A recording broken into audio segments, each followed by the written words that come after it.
So we got a rare opportunity. I got a camera guy right now, so we're gonna take advantage of it. Well, I got technically both current tow rigs set up.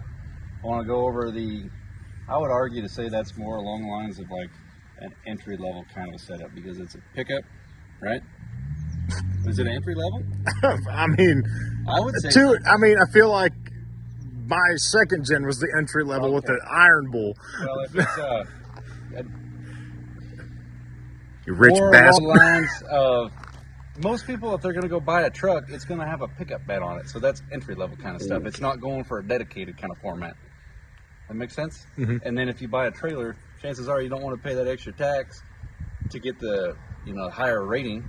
So I was entry level back then. It's technically my second generation setup. We won't talk about the 5500.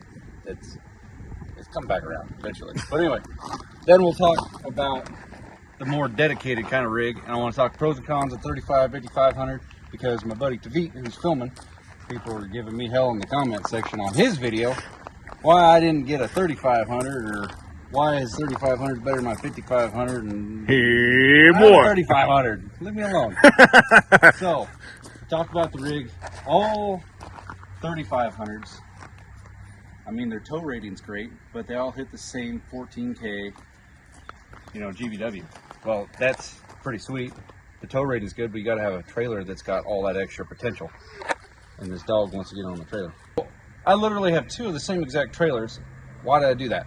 Well, that leads me to probably one of my bigger mistakes, because at the time I was trying to save money and thinking, well, this trailer will go behind a 5500 and I'll still have the full tow rating and full GVW combined, all that mess, even though this thing's derated, so I don't have to pay that extra 12% tax. We're going to save some money and be in the same rating. Well, that's all fine until you actually tow it with a 3500, and now you just lost 6,000 pounds worth of truck rating. So now your whole rig pretty much can't really do too much with it. You need a 40K to go behind a 3500. And the same thing goes if you got F450. You got the high output and everything, but you got the same over-glorified 3500 with 19.5s on it. You know what I'm talking about? Yeah. What? Me? Who? So when it comes out of this setup, I don't know if there's too much more I would have changed on this, because I always question the idea for legality purposes and stuff like that, and extra paperwork you get away with by running a 3500. You got a pickup bed on it, less magnetic for the white and black kind of rigs that drive around town with lights on their roof. But this setup, you got to have all your commercial stuff all in a row so that you're complete legit, because this is like a standard, oh, I see you, let's question that rig. That's a big bummer. But I started towing with this thing on a regular basis, which I've done a little bit this week. I kind of miss this setup. So 19.5 truck rating. So if I do decide not to tow with it, I got all kinds of rating I can put in the bed. And then 40,000 pound trailer, got the correct coupler on it, so I can go 40K. So it's got a 3-inch ball. And then got the big suspension, pay the extra 12% tax. So what did we talk about earlier? No matter what the inflation is and the tax and price and everything, government's making that much more. Yeah. So your sales tax arguably could be the same as it was 5 years ago, but the inflation on the trailer, the trailer cost double, so now they're getting double the tax. And then by me making the mistake back in the day, back in 2019, when prices were reasonable across the board, by not paying the extra 12% tax, I pretty much screwed myself. And the only realistic option is just to get a whole nother trailer so you get all the correct numbers in the beginning. Granted, I do really like having two setups. It makes things a lot more convenient. Like this morning, I hauled 2 pieces of equipment to a job. I just literally came home, swapped out trucks, and then I was done by breakfast pretty much and good to go. Some areas it really works out and the convenience is nice, but then if something breaks down, I don't have to call to get his trailer. Hasn't happened yet. Yeah. So, but I want to take the moment to just look over every rig while they're both hooked up. And what would you want to talk about if you had the option to further entertain this video a little bit longer? No. Why should I buy a 5500 over a 3500? Oh, that's a good point. So if you were only going to run one truck, granted I've had that truck for 6 years. That is technically my daily driver with potential to do whatever. And it's not quite capable as like the new 3500s are. The new 3500s got better frame, some other stuff, more horsepower. They honestly seem to hold the load a little bit better. I don't know, spring loose, maybe a little bit different, but it's still very capable to do all the other stuff. And I've had this question asked before. It's like, if you're going to just have one truck, what would it be? And I would be like you, I'd just get a 3500. Yep. You know why? Because, like I said a second ago, the paperwork and stuff is so much easier. The less protocol, less magnet view for you hauling this kind of rig. But I already have that truck, and I didn't really want two of them. You know, what's the point of that? And I really wanted to have a flatbed that I could keep all my gear in the bottom of it. And I got my tools, all the extra oil and stuff like that. And it's realistically a package that's not like an eyesore. So everything's contained in it. It's not sticking up on the top. Right off the bat, you got better tires with the 19.5s. So you got whatever ply is better than the 17 stockos like that truck would have. And 19.5s, bigger brakes. The frame, even with a 5500 versus a 35 cab chassis, the frame is significantly thicker with this. So yeah, you got a heavier truck. So like Tavit, when you haul your 310 versus me hauling like a Prime Tech, our gross weight is going to be pretty much the same because the dang truck weighs so much more. So it's like, and I do have less horsepower, which is a definite bummer. But if you watch my buddy Bobby J's channel, he's got a cab chassis 35, and he put an edge on it. And apparently that wakes trucks up. Yeah, back to normal. Yeah, it gets her rocking and rolling. It gets that pep in. The one thing I noticed between a high output truck and a cab chassis truck on horsepower, it's like, honestly, both trucks, even the Fords, it's like pulling a hill with the kind of weight we haul. It's like, yeah, the RPM is where you're going to find horsepower of small engine because it doesn't have enough engine behind it to push torque. It relies on the RPM to find power. And so these trucks are, honestly, they're in high RPMs most of the time. But where the difference I found was the low RPM where it wanted to throw that grunt at you. The high outputs had way more grunt right in the bottom. Below 2000, it almost, like a 24 valve second gen. It's like, yeah. It wants to like party right in the beginning because it still had that old tractor kind of pull. But the common rails, they're geared for RPMs because that's where they're chasing their horsepower. And horsepower on a small engine, RPM. Yep, yeah, that's all you got. What else do you think in there? So we did do comparison test between Tavit's 2020 high output 35 with 410 gear ratio, towing his 310 up the hill out here, and it hits 30, wants to maybe shift, but realistically 30 and some change is about what all trucks really like pulling this hill at that kind of a weight. And a 310 is 27,000 pounds plus truck, trailer, and everything, so you do the math on it. And 18.7 empty. Yeah, right. So heavy. Yeah. We're both tagged at 54. Oh, that's another thing. People always ask how we get the 54 sticker. Oh, yeah. Yeah. So realistically, we're both aiming to hit around 50,000 pounds, but the sticker for a 50 is the same exact price as a 54 sticker. So when it came down to it, as long as your sticker and your tire rating covered all that, let's say you went over by 500 pounds on a 50, it's like, well, you should have just said, I'll take a 54 sticker. It's the same price and everything. You're going to pay that for the fine. Yeah, no kidding. So, but the gear ratio, I opted to get I didn't go 488s. I went the middle ground between 410s and 488s, so 444, and you get good highway and good takeoff really well. So the last horsepower I have made up for it in my 10% lower gear ratio in some aspects. Some areas, honestly, these hills around here, 488s would have been really sweet, but my driveway and crap that I got to go up 488s every day, so it wasn't something I really leaned on. And I got a truck that I could actually go out of state with and do 75 and not worry about revving it to the moon. Whereas 410 trucks, the double overdrive in these Hyacins, you're sitting at 70 mile an hour at 2,000, just cruising, not even worried about it, which is honestly awesome that any of these do it. So when people dog on the 6-speed trucks, it's like, It's fine. They've been here for 2 decades. Yeah. Still doing a dang good They're job. still doing it fine. So gear ratio, also it's like an old truck back in the day with like a 318 gasser. I don't know what gear ratio those had, probably like 7-Elevens. Yeah, right.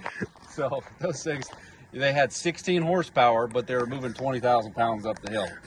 It took them 17 weeks to do 2 miles. And 3 tanks of fuel, but Yeah. you got there. 3 tanks of fuel and 17 quarts of oil. Why is everything 17? 15. Yeah, okay. So gear ratio, horsepower, maker-upper, and I don't know, I just feel a lot more confident running around with this one. I have towed Tavits back in the day. Don't remember it that well, other than I was impressed at how well it kept up with the Ford. We both would have been sitting in Fords right now if my first test drive in a Ford would have been good. We'll be honest. It was all about the exhaust brake. Yeah, that was easily the biggest thing. Yeah. For the hills we drive and the mountains we run, that's what we use the most. So like when you took up that 12K excavator, small, look, Yeah. compared to some that we do now, which is ridiculous. For a pickup, don't even touch the brake going down the summit. If you've gone up summit into Reno, it ain't no joke, you know. You let your minivan get running away pretty good on you going down that. So these trucks, it's like compared to what they used to be, like a second or even a 3rd gen truck, all the stuff you had to do to it. You had to add an exhaust brake, well, early 3rd gen. You even had a trailer brake to it because the factory wouldn't even come with that kind of stuff. These things are 3,500 turnkey, ready to go, and Gooseneck prep. yeah, just everything. What else do you think we can add to it? I think we got it.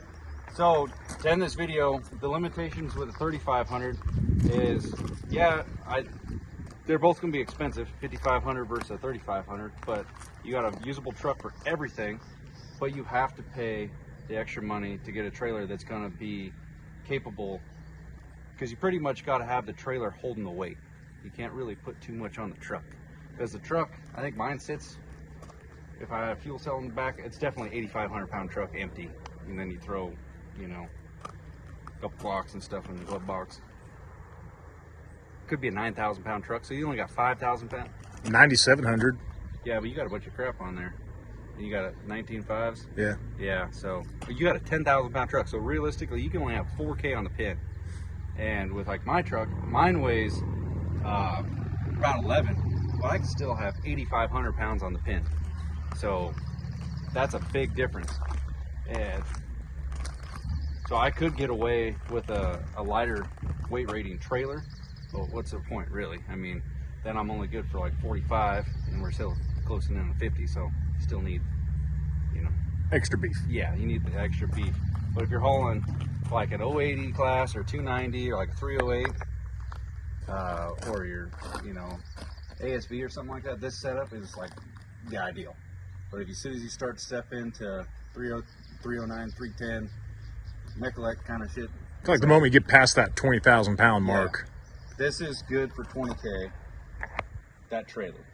You put 40K on this, well, then you got another 10K or whatever. Possibilities are endless. Yeah. But like this rig, honestly, for flat ground stuff, if we lived in Texas, down there, I got a buddy. He tows 30K behind his like 03 Power Stroke that's been coming swapped, but it's all flat. I mean, there's some big hills here and there, but leaving like Global Machinery down in the valley with this thing with Prime Tech on it, shit, you barely even notice really that it's got weight back there. And I don't say that like, oh yeah, it's got the most power in the world. We got paperwork to know how much stock horsepower is. So if you're running in the flat ground area, there's so much potential that these trucks can handle. And then the trailer brakes now are ridiculous. So both of them have disc brakes, because they came out with disc brakes with the big axles. 16K axles have the disc brakes, hydraulic. Put it in perspective, that trailer behind this truck, I put the trailer brakes at 4.5. And that's pretty mild considering my Texas Pride. I was aiming for 11. It was ridiculous. This trailer here, when I got the Prime Tech on there, 2.5 like around town, and on the freeway I'll put it up to 3, just so I know I got a little bit extra in case somebody cuts me off or squirrel, you know. But it's crazy how the technology is for pickups, and nothing's cheap. Semi trucks, like honestly, when we first started doing this, I thought semi trucks were expensive, but that's like how much this costs now is what semis used to cost with truck and trailer. Now just the freaking tractor alone is insane. Yeah, well, easily. What the hell? Yeah. Oh, you want an engine with that? Yeah. Yeah. And then that runs the problem, just to further this conversation while the cameraman's losing his arm power. If you've got, okay, so if you have a 310, how many times has your 310 been able to get hauled on a lowboy with your chipper? 0. Don't fit. Don't fit, the weight don't work. We don't know if it actually, well, I think it might fit, but we haven't confirmed that yet. But so, it wouldn't be a, oh yeah, I can just take those 2 right now. But like if even something simple like, look here, we got the 12 with the mulcher head on it. The 12 base is 12,000 plus 3,000 pound head. That's 15,000. 23 machine. It's like that package would almost work. Like realistically, like spacing that would allow.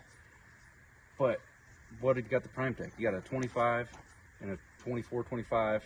You got 50,000 pounds, and then the space just isn't really there. And that's the convenience thing, but you got to jump through so much extra hoop. Your turnaround isn't going to be as easy as one of these things. So how often are you getting that double trip on, you know, a single run? Very rarely. Yeah. And then the moment, if you were to put these 2 size machines together, you're already in a green permit.